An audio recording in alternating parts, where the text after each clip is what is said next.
Welcome back to Drive Your Thoughts podcast. I'm your host, Master Coach Carrie Marshall, and it's time to go after those goals. Yeah, whether ready or not, life's coming hard, no breaks, no stop.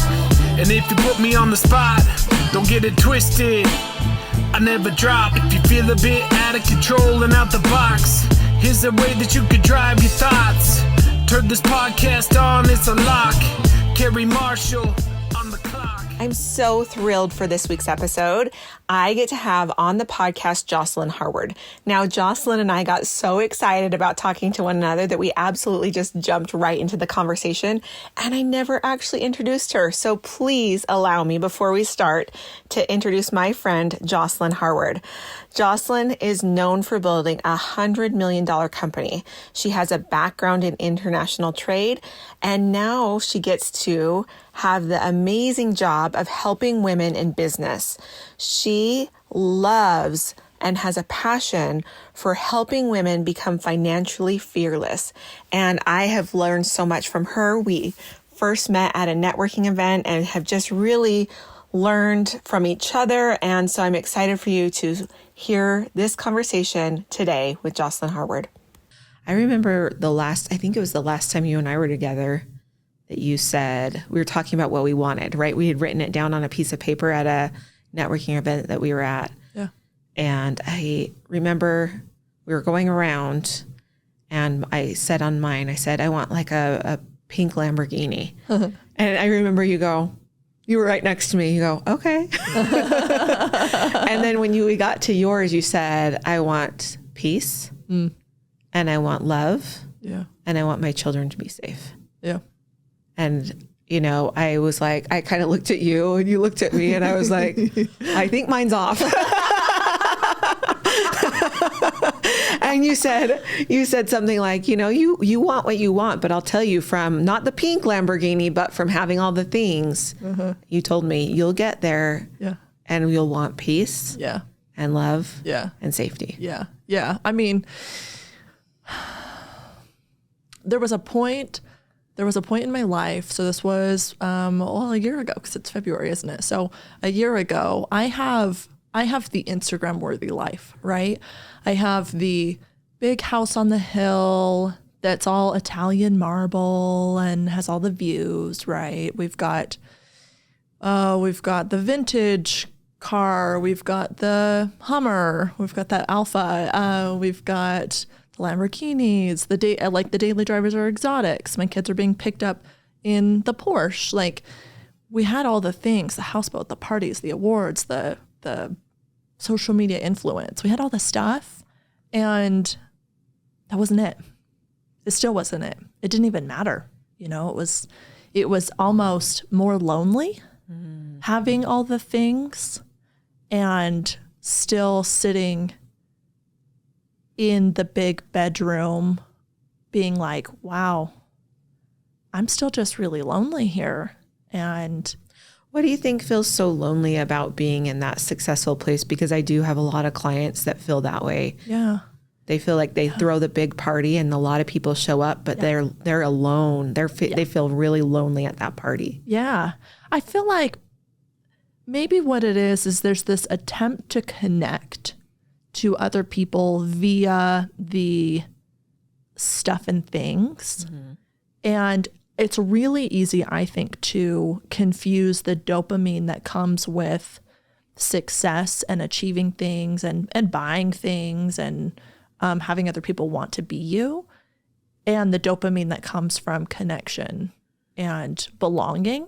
And I think it's really easy. It's almost like it feels like love, but in the quiet moments, it becomes obvious that it's not love. It's the fake sugar in your coffee, not the real sugar in your coffee. Jocelyn, I love that example. That is perfect, though, because I do think that I was just going to ask you, well, what's the difference between those two dopamines? Yeah. And it's the pure love versus, like you said, that artificial love that's coming into your life. Yeah. So like you said, you kind of had all of this, and not just the stuff. I mean, if we looked at it from a business perspective, tell us a little bit about where you were at business-wise. Yeah. Yeah. Well, So the company that I started on my coffee table had just hit 10 years, and it was doing 100 million. And that 9-figure number is hard. There's not a lot of entrepreneurs who've hit the 9-figure club. The company I had before that had done 8, and the one before that, well, in the middle of that, had done 6. And there's a lot going on when you're the owner of a company that's at that level, because it's fun. I love small business because it's me and my team, and we're pulling it together, and we're accomplishing stuff that we're like, wow, that shouldn't have worked. But then the business becomes kind of its own ecosystem, right? I have directors and executives and middle management, upper management and lower management, and entry level and satellite offices, and all this stuff going on. And now moving the needle 2% is not as fun, but it matters in the money. Now 2% matters in, the hundreds of thousands of dollars. It's not really as much fun chasing the 2% as it was the 50%.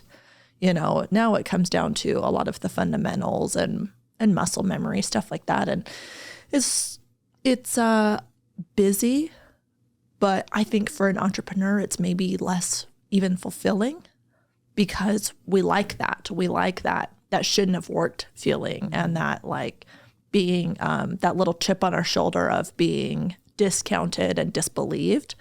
But when you have everything to show for it, like, people believe you anymore. And it's almost like less fun, honestly. Right. Like you said, that 2% just doesn't matter as much, even though maybe money-wise it makes all the difference. Yeah. So like you said, you kind of got to this place in your life and you were lonely. Yeah.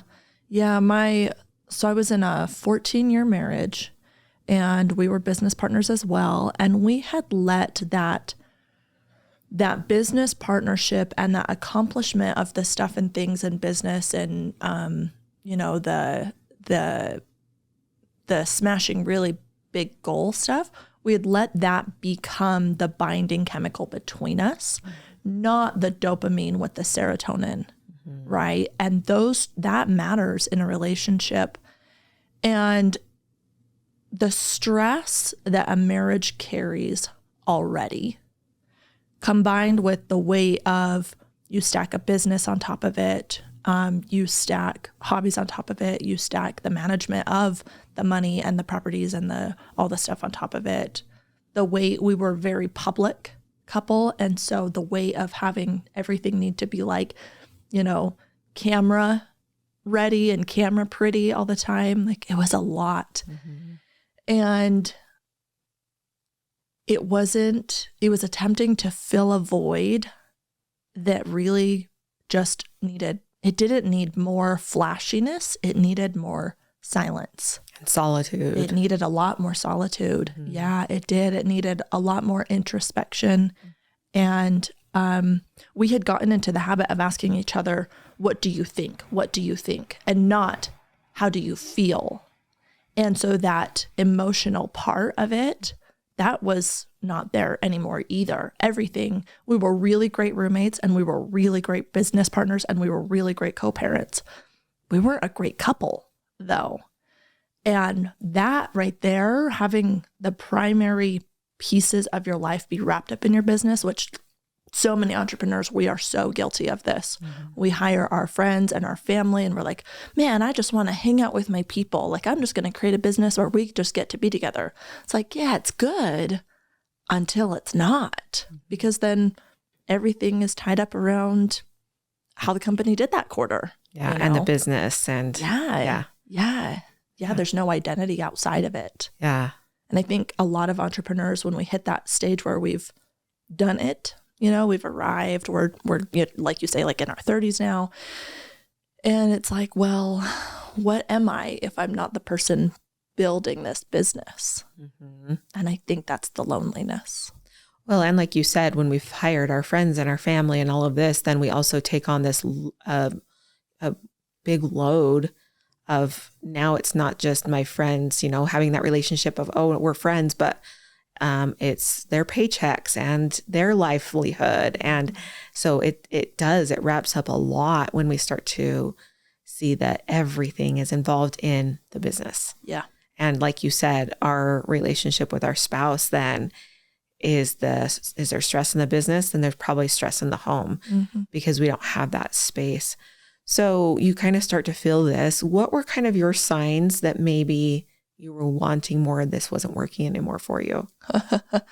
My body was talking to me. My body had been talking to me for a while, but I was blocking it out all the time because it was the productivity, right? I was blocking my body wisdom with stuff to do and things going on in a full calendar. Productivity. Yep. And that thinking, right? We override our actual body with our brain by saying like, we've got things to do and we're really successful. And so your body had been kind of giving you signs and, but just hadn't been listening. Yeah. Yeah. I was operating at this like superhuman level.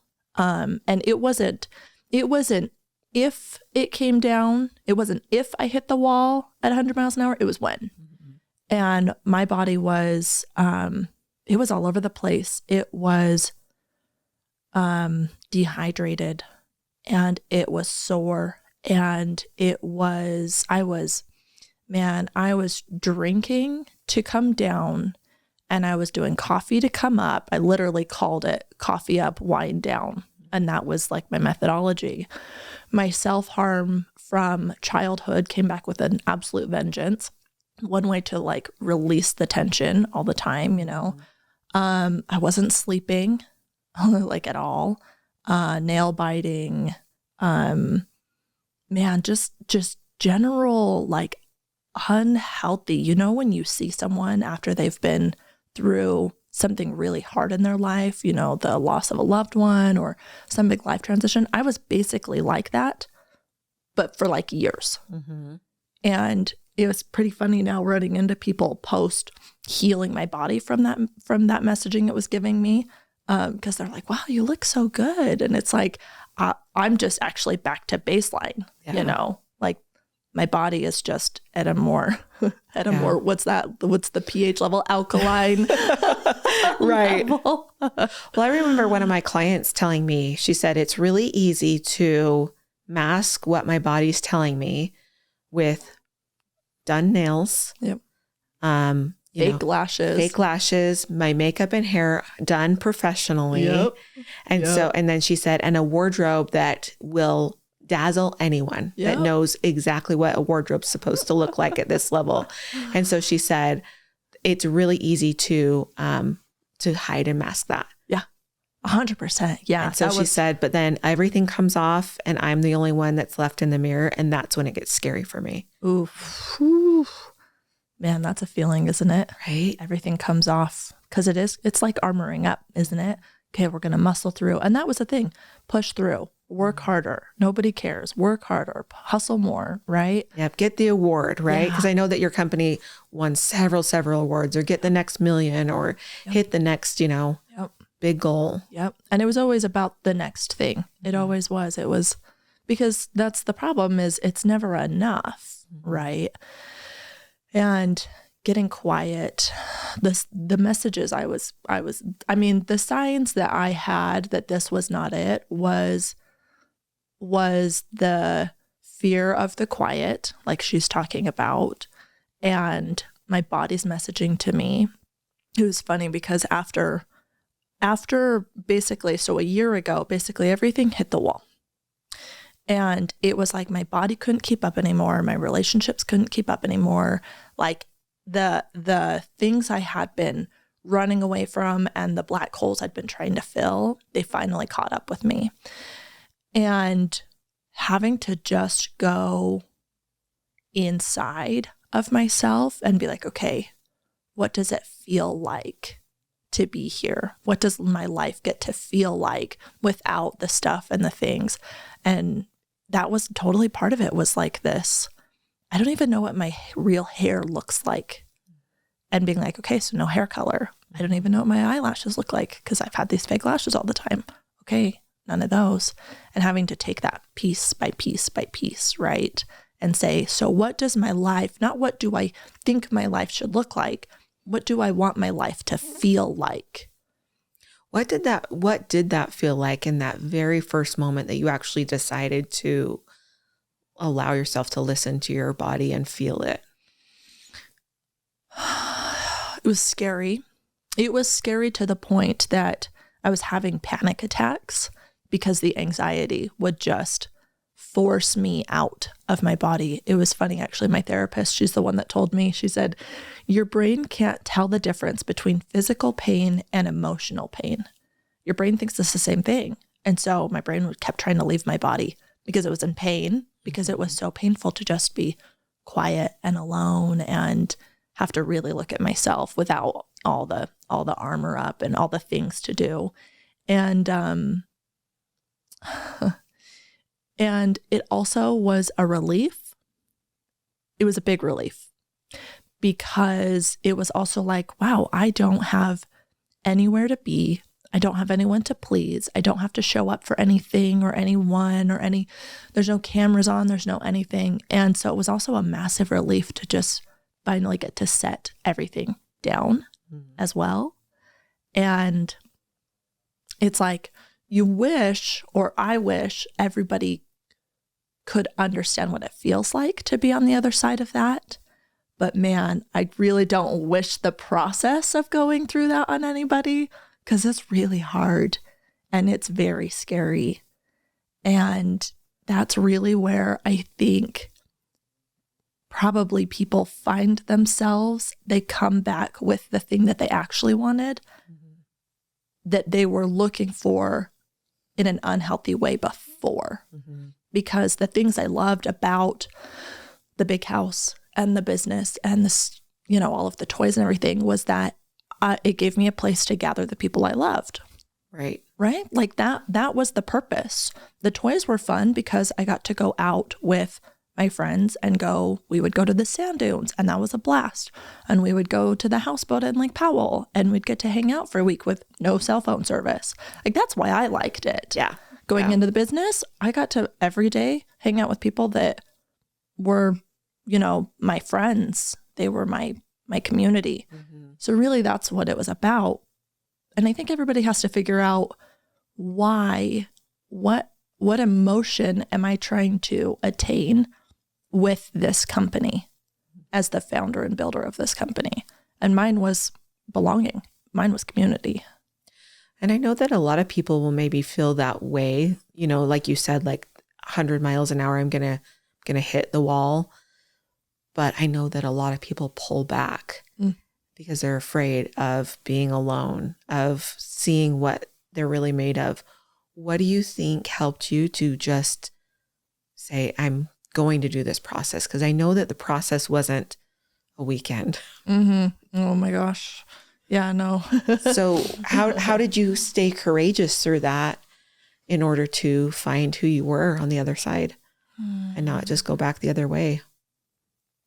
Well, the very first thing I worked on was secure attachment to myself, because it became obvious that my attachment was to everybody else and everything else. It takes such a high level of self-abandonment to hunt at the level that I was, to push my body past its limit all the time like that. That's a lot of self-abandonment. And the first thing was to really want secure attachment to me. The second thing was trusting my body's feedback to me. It was so confusing to be like, okay, I'm walking away from this thing and that thing and these people and this lifestyle and this identity and career, but then to be seeing my body get better, to see me quit craving alcohol, quit craving sugar, to not even want to self-harm, to have hands that were still, to be sleeping.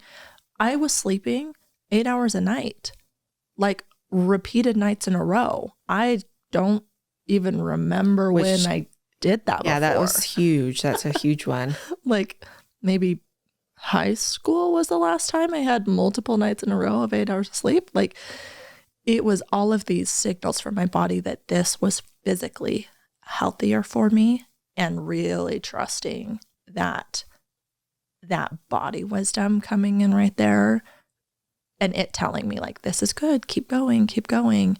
And it was also very confusing. It was hard because it was like, wow, I'm getting this one message from myself, but then also like, you know, my brain and my heart is also over here just like, what are you doing? What is happening? Why are you doing this? And society's playing into that as well, right? Oh, man. Like we have this thing that healthy is that, like you said, all the things and all the parties and and like you said, to be able to see that that's not it. Like your body's actually responding to quiet and solitude and, you know, cutting things out and then probably slowly introducing people or things back in and knowing that some of those would never come back. Yeah, for sure. It was wildly painful to realize who was good for my nervous system and who wasn't, because it was absolutely not the people that I would have picked previously had I had to say who's good for me and who isn't. And that was incredibly confusing. But it was again back to just that feeling of peace and safety.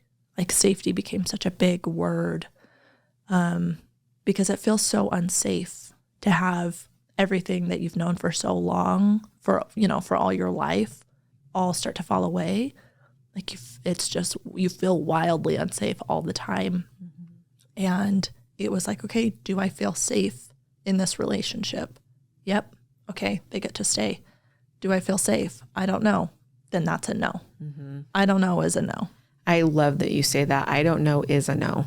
And I think that that's where we get confused sometimes, is that we think that I don't know. Sometimes people spend more time instead of saying like, I don't know is a no. I always say it's either a hell yes or a hell no. Yep. There's no middle ground within our body. Yep. And I love that we can start to actually find that for ourselves because our bodies do not, they aren't sitting on the fence with anything. Mm-hmm.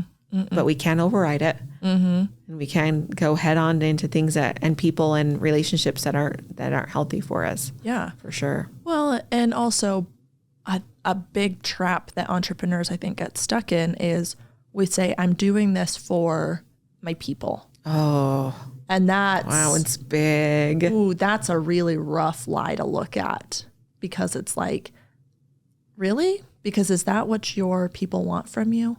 Is for you to like feed them and shelter them and make sure they have health insurance and stuff? Like, is that really what your friends and family want from you?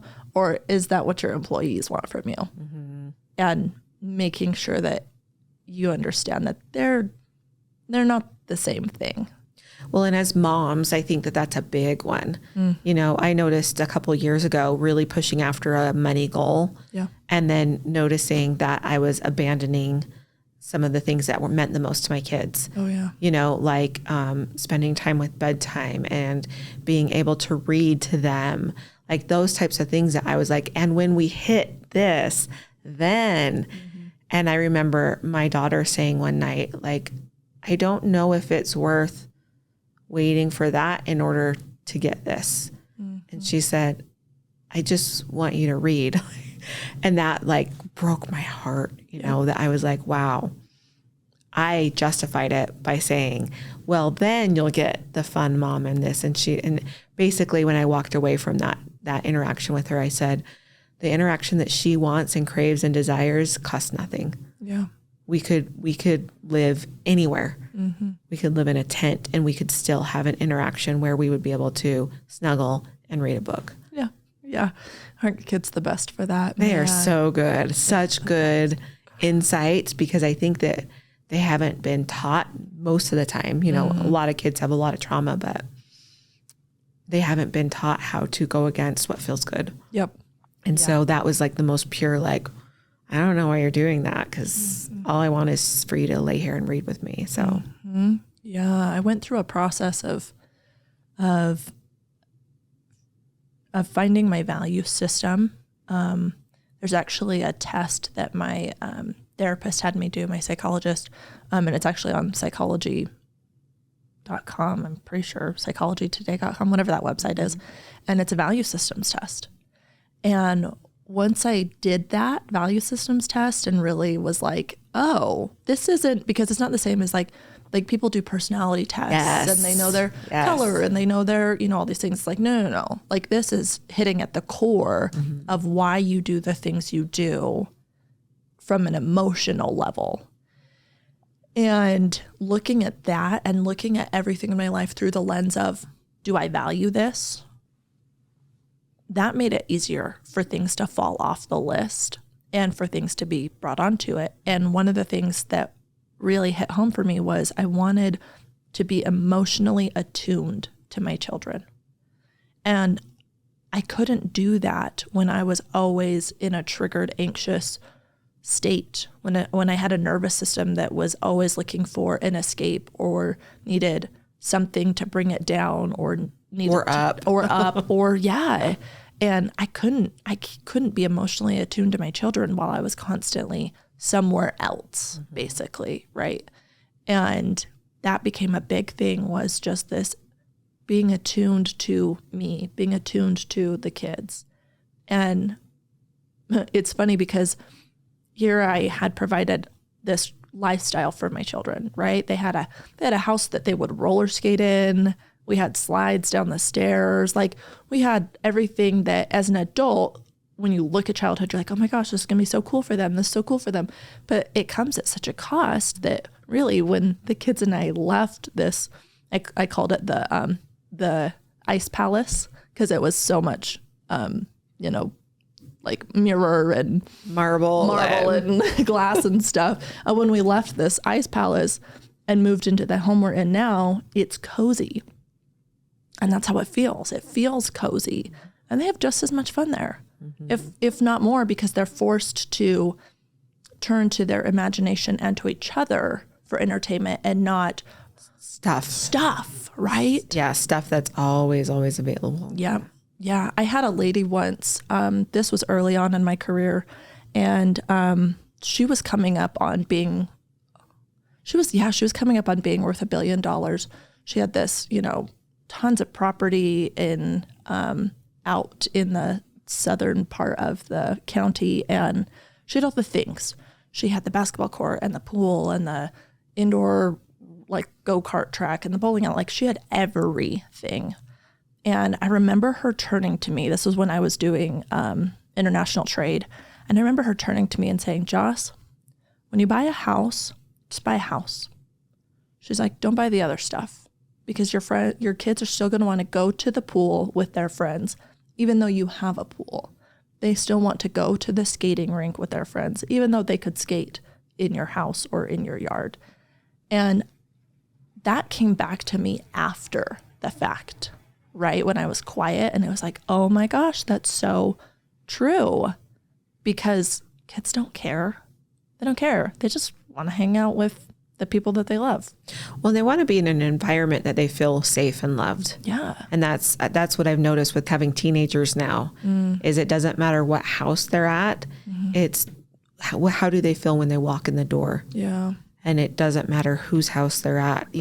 Watching my daughter be able to say, like, you can go anywhere. Yep. It's because we're welcome there as a group and that we can have fun. I'm like, yeah, it doesn't matter if there's a pool or the basketball or whatever in the backyard. It's the feeling. Yeah. Comes all back to our feeling. Yep.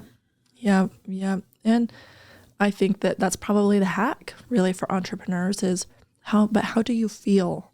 But how does it feel? How does your life feel? How's your business feel? It's funny, that saying, people don't quit jobs, they quit bad managers. They don't quit bad jobs, they quit bad managers. I think that's not even far enough into it, because people don't even quit bad managers. They quit the way bad managers make them feel. They quit feelings. Yes. Yeah. Yes. Yeah. I think so because there's tons of people that have bad managers and love it because... Well, they love the environment, right? Like they're like, oh, so-and-so doesn't know what they're doing, but they like how they feel working at the company. And so I do think that it's feelings that people quit when they're at a job. Okay, so let's talk about how you walked away and what you're doing now, because you and I got to actually meet kind of right at your transition phase, we got to go to lunch and I was like, okay, what are you going to do? Did I even know? Well, I'm sure I spoke very confidently. Well, yeah, absolutely. Always. No, you said, I know I want to coach, but you said, but I have no idea what. You said, I have a lot of expertise, a lot of knowledge. I love business. But you were kind of like, I don't know. So tell me a little bit about how you kind of switched and what that looks like now for your business. Yeah. So I went into small business consulting primarily, with a particular emphasis for women, because I do have this crazy amount of experience. It's just crazy. Like, I forget sometimes until like I go on a podcast or something and they do my bio and I'm like, oh my gosh, that's really crazy. And what I have found is that I just love that spirit that comes with entrepreneurs and small businesses. It's just so freaking fun. And a lot of times they've got they got all the things, but they're missing just like one puzzle piece here, or they're missing one, connection there, or whatever it is. And so it's really been fun to come in to people who are running a small business who can't afford someone who's an executive. I was a COO for so long, and they can't afford that level of expertise, but they need it, but they don't need all of it. And so it's been fun to come in and just say, okay, well, what's coming up for you is, and then just kind of give them, like a runway of what's happening, or to be able to diagnose things. And it's been really fun to do it with women, because the thing that we get to dive into with women is their relationship to money. And really, it's just their relationship to themselves. And I always tell them, like, basically, think of it like a personal trainer. Anybody who's hired a personal trainer or gotten into the fitness and diet space, what they're learning is what their relationship with food is, what their relationship with exercise is, which comes with mental exercise, right? Diving into this relationship that you have inside of your brain with your worth, with your, whatever. And it's been really fun to dive into that same relationship with self, but the medium I'm using instead of the physical body is money. Really, it's finances. And that's been a real joy for me, especially too, because women are so community oriented that they always circle back and they always let me know how it's going, which is that's just the best part. So fun.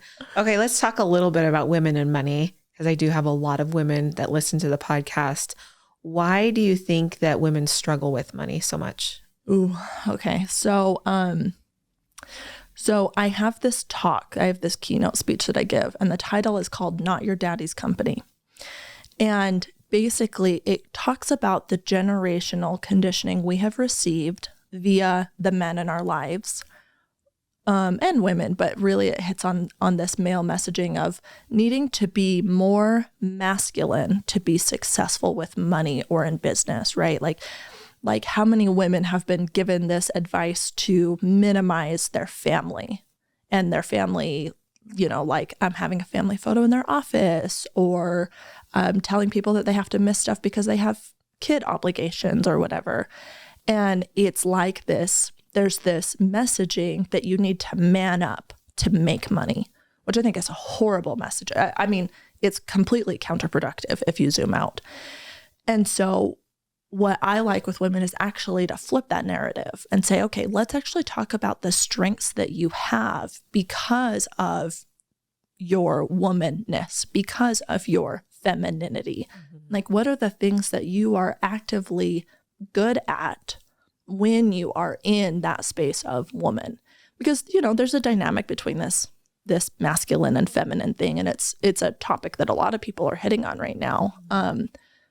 But for women, the messaging we've received has so much so far been about be something else to be successful. And a lot of us have that enoughness, that not enoughness or too muchness going on. And so we're constantly having to make ourselves a chameleon of something else so that we can raise money with investors, so that we can hire the coworkers or the team that we need, or, you know, any of those things. So yeah, it goes against what we were just talking about, which is that feeling, right?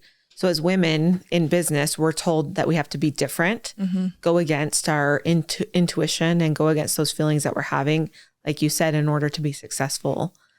And I think, like you said, we've been just so conditioned to believe that, that then to have somebody come in and be like, listen, your values, who you are, being a woman, doing business your way is what is actually going to make you successful. I know even personally, it's scary to believe that at first. Well, and I don't know how many women really have received the talk about, okay, so here's how you do taxes.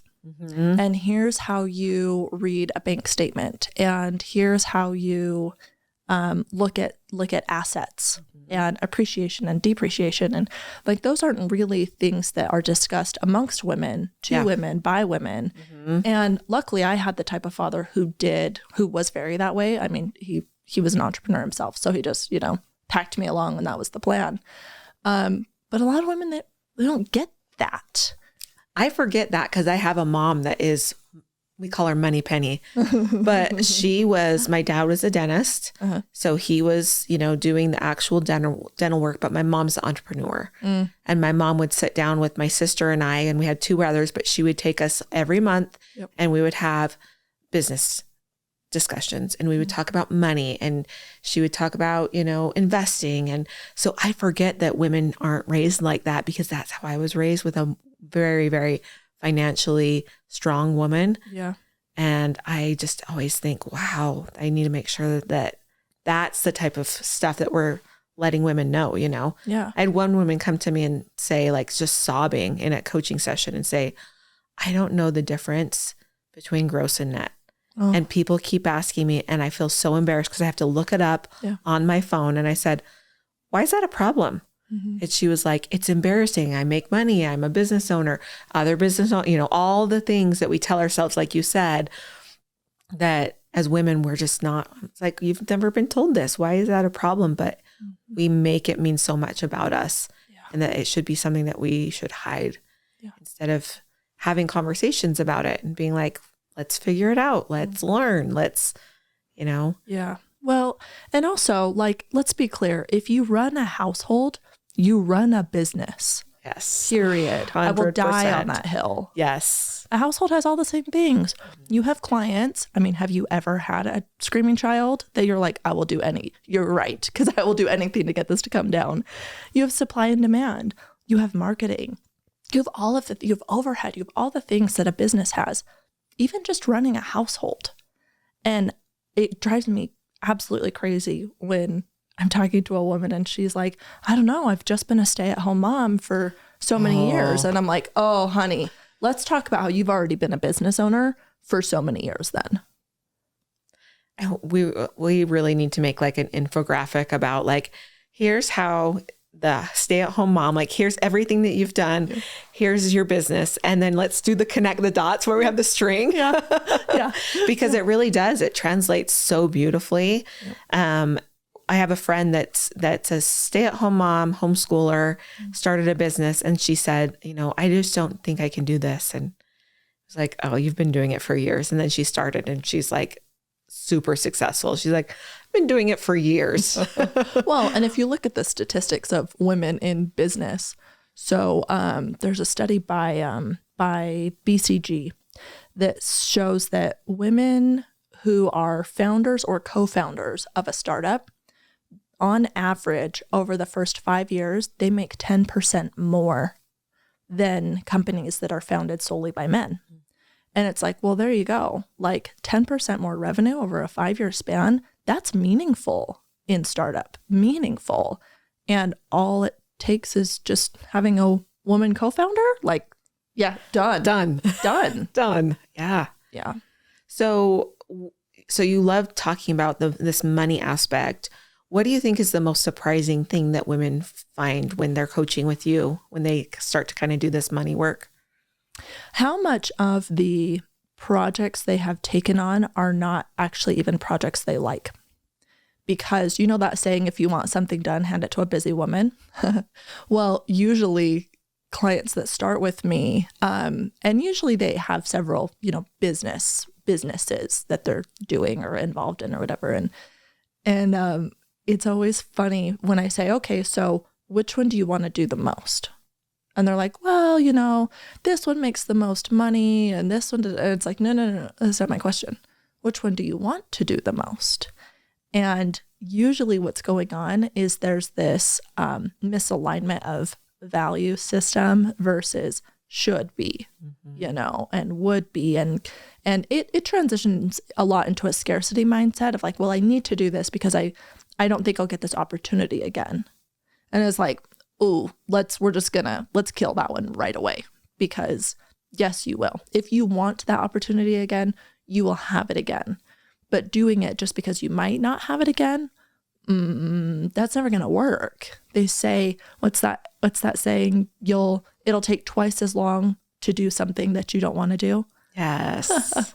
It's so true though.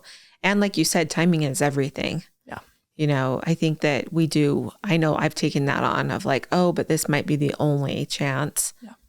But then it never comes out to be the experience that I wanted. Yeah. Because it was the wrong timing. Yeah. Yeah. Yeah. Isn't that so true?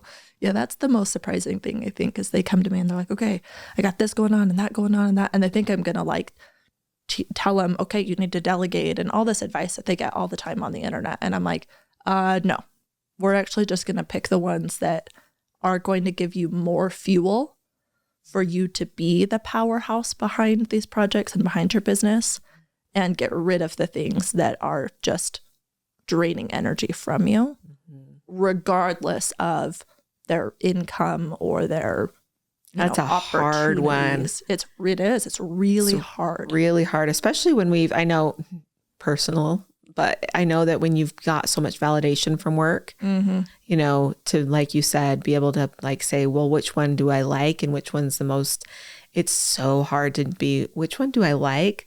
I had to even sit with that myself and be like, oh, I think we had that conversation once at a networking event that we were at. And I was like, I have to change everything. And you're like, oh, have fun. But you did tell me that. You said, which one do you like? And I said, I don't know. And you said, that's your work to do right now. And that was hard. It was so hard because my brain instantly was like, I like, and as soon as I would say that, it would tell me, nope, that one doesn't make the most. And so that was a challenge to do. Yep. So how do you help women when we kind of start to go down this path on their small business? What do you think is the thing that you tell women over and over again? Well, I think the thing that I probably say that I ask the most, I don't know that at least at the beginning, I'm not telling a lot. I'm asking a lot of questions. And I feel like I'm that meme from The Notebook where what's his name is saying, what do you want? But what do you want? Right. And that's kind of really what I'm doing, is I'm just asking a lot about what do you want and what do you want?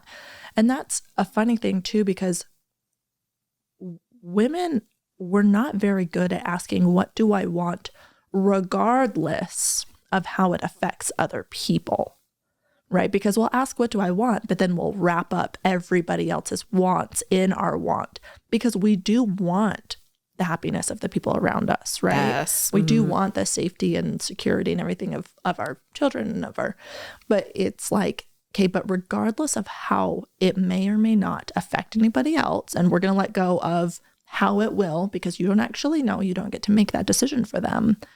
What do you want regardless of how it affects people around you? And that one is a real, real struggle. That's a sit and meditate, go on a retreat kind of a question, because it's really hard to keep the fear quiet and to keep the scarcity mindset toned down, but without invalidating, because I don't believe either in saying, oh, okay, well, that's not your passion, kill it. It's like, well, okay, you have a mortgage to pay. Like, it's not quite that simple. Yes. But can we build a plan? Can we do a reverse roadmap for you that gets you to the place that feels the way you want to feel, and start to put in action pieces into this. And part of that is, don't just set up the plan and then be like, okay, this is the plan, send it, right? Because that's not going to be helpful. Because what if that plan isn't even, you get 3 steps in and you're like, oh, this isn't actually what I wanted. So I have to keep checking back into, how do I feel? How do I feel? How do I feel? And something I give a lot of them is journaling. Mm-hmm. Journaling has been my lifesaver, because I always start the entry with, I feel. Today I feel, right now I feel, this morning I feel. And right there, getting into that, it's funny because what I found lately, like in the last month, is I'll get into it, I'll start writing, and then I'll be like, oh, and that reminds me, I need to write. And it's like that distraction comes in when we're getting down into the really good stuff inside of ourselves. Mm-hmm. And now we've circled all the way back to secure attachment with you, you know? And when you have secure attachment with you, it's a lot easier also to chase the thing that feels good, regardless of how it affects others and or regardless of the income or opportunity that it is. But it's work. And being able to do the work and know that when we're safe with ourselves, mm-hmm. we win. Yep. Because there's no point that I've ever watched during this whole past year where you haven't been able to take care of your kids financially, you know, all of these things. And that's why I think that we all think, I know, like, worst case scenario for a lot of people is like, and I live in a van down by the river. Now we know that that's actually lovely. That's like a thing now. No, that's a all thing. Gen Z is doing. Yeah, is living in vans. I know. They're like, we are your worst case scenario and we're fine. But I think that that's the thing, is that reminding ourselves that when we are safe with ourselves, we win and it all works out. So thanks so much for being here. This has been so much fun. This has been fun. So one of the things that I know about Jocelyn is that she is an incredible speaker, like one of my favorite people to listen to. But how else can people get a hold of you, kind of find your work and what you're doing right now? Yeah. I'm the most interactive on my social channels. I honestly am. I have a website. You can go, if you want to go read bios and, you know, see all the stuff and things. That's financiallyfearlesswomen.com. But also you can find me, as you know, online at Bossy Jossie as my handle for everything. It's also my license plate and my all the awesome stuff. Well, and it really is. It's like such a delight. And I think that's actually where we met, was on Instagram first, the very first time, and then through networking events, which I know that you are, once again, really all about community and being in really fun places. So definitely check her out. It's been so much fun to talk to you. Thank you so much. And we'll see you next time. Okay.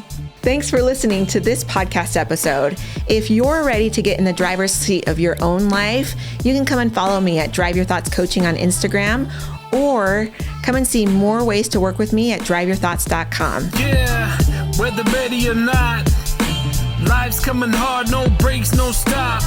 And if you put me on the spot, don't get it twisted, I never drop. If you feel a bit out of control and out the box, here's a way that you could drive your thoughts. Turn this podcast on, it's a lock. Carrie Marshall on the clock.